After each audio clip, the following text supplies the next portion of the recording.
Welcome back, everyone. Tonight is supposed to be fish day, but I don't have fish. So we have got something else for my boy in the place of fish, and he knows it. So he's really looking at the two deep freezers. The item has defrosted, and we'll see you guys now for the reveal.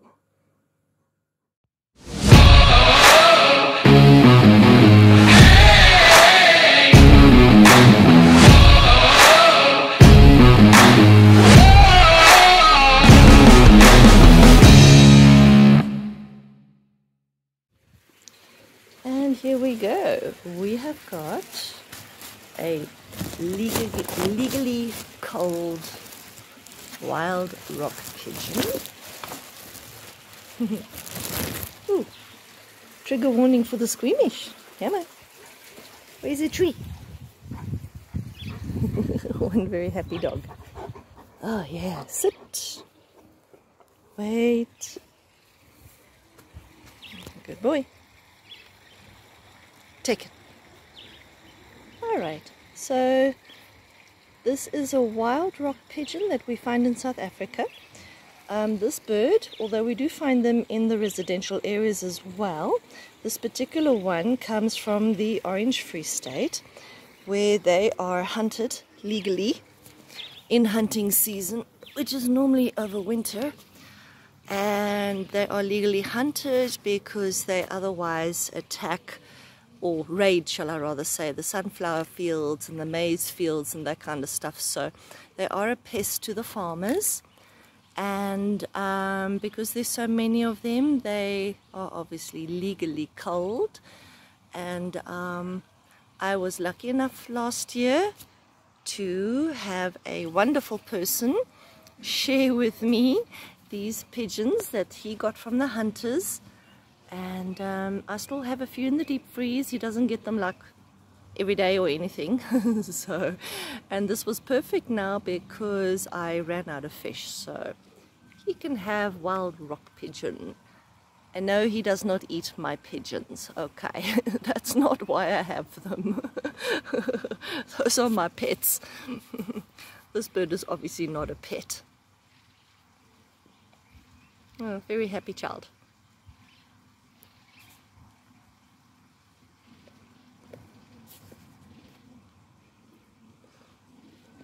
So dogs will many times also eat the feathers, and take note, feathers do act as fiber. So it will, as the feathers that he does eat go through his digestive system, they are going to scrape at the intestine walls and scrape away parasites and worms and eggs and who knows what, anything that shouldn't be there. That's if he does have any of those.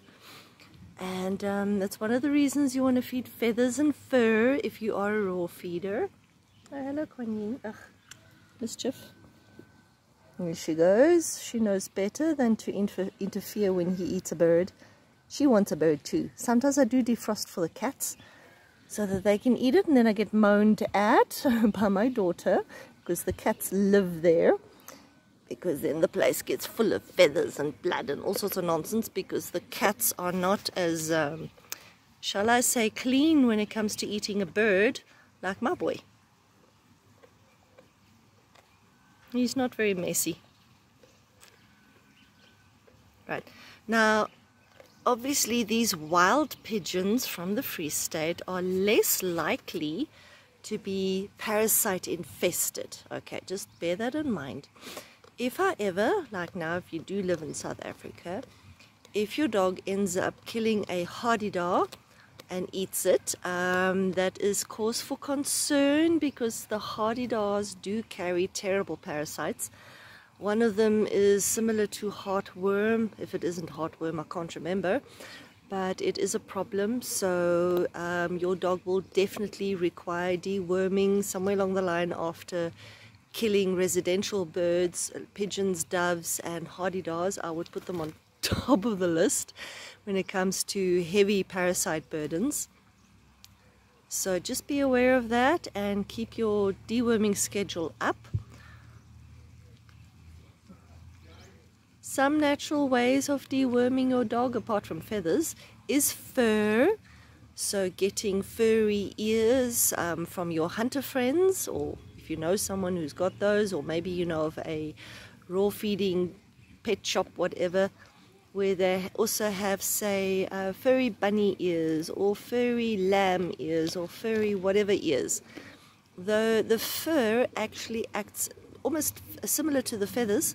It also again scrapes the lining of the intestine, scrapes away parasites, stuff like that. So that is one way to help deworm your dog or keep them parasite free. You do have to do it on a regular basis.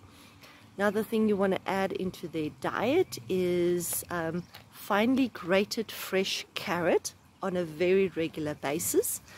Dogs do not digest carrot very well, but it does scrape the intestine walls, so that can be very helpful. You'll actually see when you feed them grated carrot, it goes in, and when it comes out the other side it looks exactly the same. It's like not even digested. But it is there for fiber purposes to clean the intestine walls. Another thing that's very, very helpful, and I'm now doing it more regularly. Now they do recommend powdered or crushed pumpkin seeds. Now here in South Africa, to buy a packet of pumpkin seeds, the green pumpkin seeds, well really you have to give an arm and a leg, maybe a kidney as well, because that's how expensive they are. So I do steam pumpkin for Lycan. I try and grow my own pumpkins as well if I can. And I buy whole pumpkin, not previously cut what. I buy a whole pumpkin so I can get the seeds. And I clean the seeds with water, take off all the flesh, and then I just let them sit and dry. And I'm not going to sit there trying to open the seed husk to get that little green seed, because yeah, it's a lot of work, forget it. So I just take those whole seeds. Once they're clean, I let them sit and dry for several days. And when they are nice and dry, I crush them in my blender. And when it's as powdered as I can possibly get it, then about once a day, maybe twice a day, for at least, well, until I've basically used up the whole of seeds that I've powdered, which can be 2 weeks worth sometimes, I give a very heaped medicine measure spoon, which is, in other words, more than 5 mils, or yeah, something like that. And he gets that daily, once or twice a day. And pumpkin seeds, when they're crushed like that, do exactly the same thing as feathers, fur, and your grated carrots, so you can incorporate that into the diet. You do not deworm a once-off when it comes to carrots or feathers or fur or whatever. You've got to actually keep it up. So they do recommend that, like furry ears and things, you give it once or twice a week.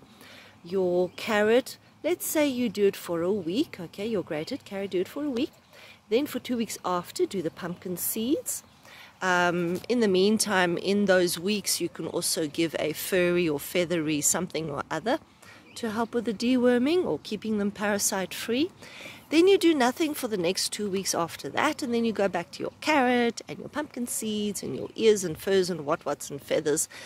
And you just basically rotate through this stuff. Make it part of their lives to eat and chomp around on these things or have it in their diet or whatever, so that it becomes part of their lives. And that way you stay in the habit as well.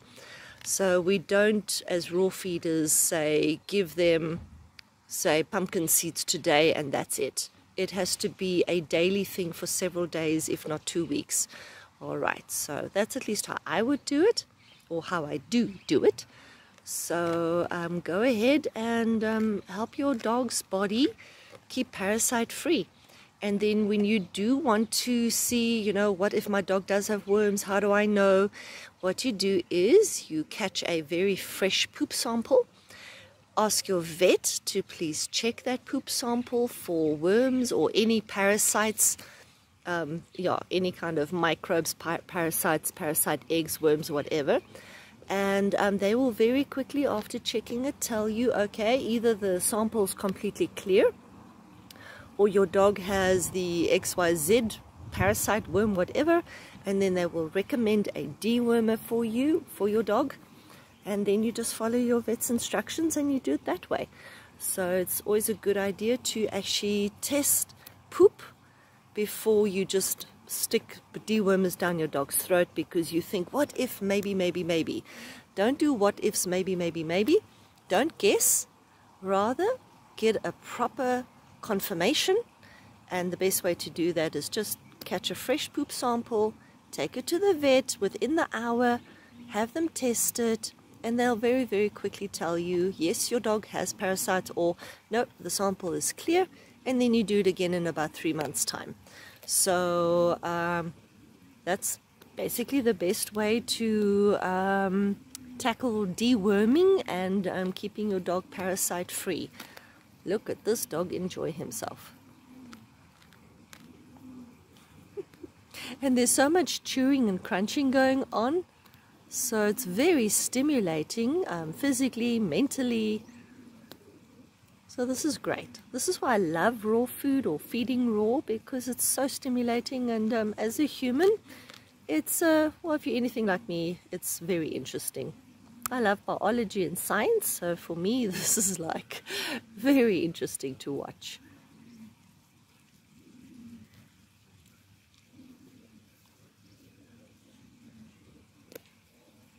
Yeah, they've just eaten, so it's always a commotion afterwards.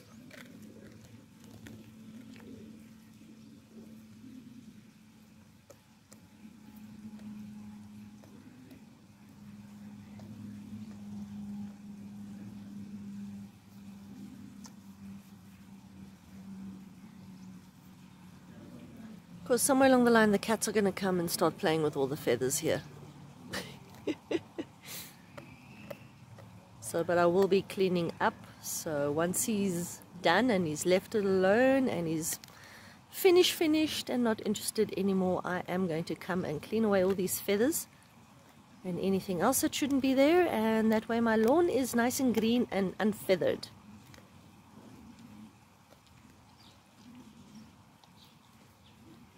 Right now it looks more like a murder scene.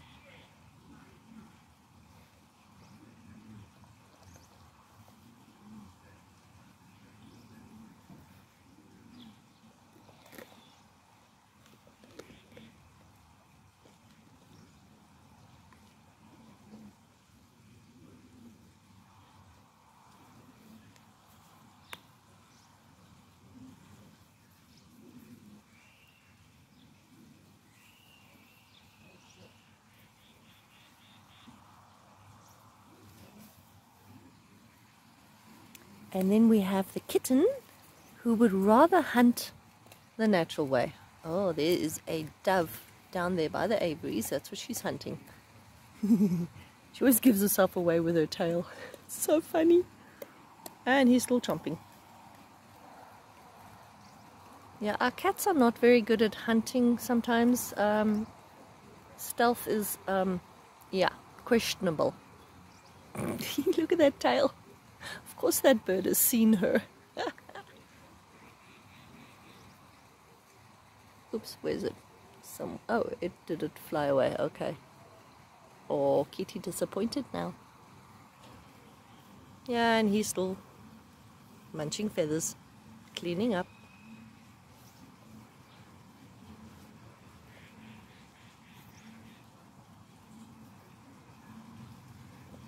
Hey, was it good? Yeah. Disappointed kitty slinking off.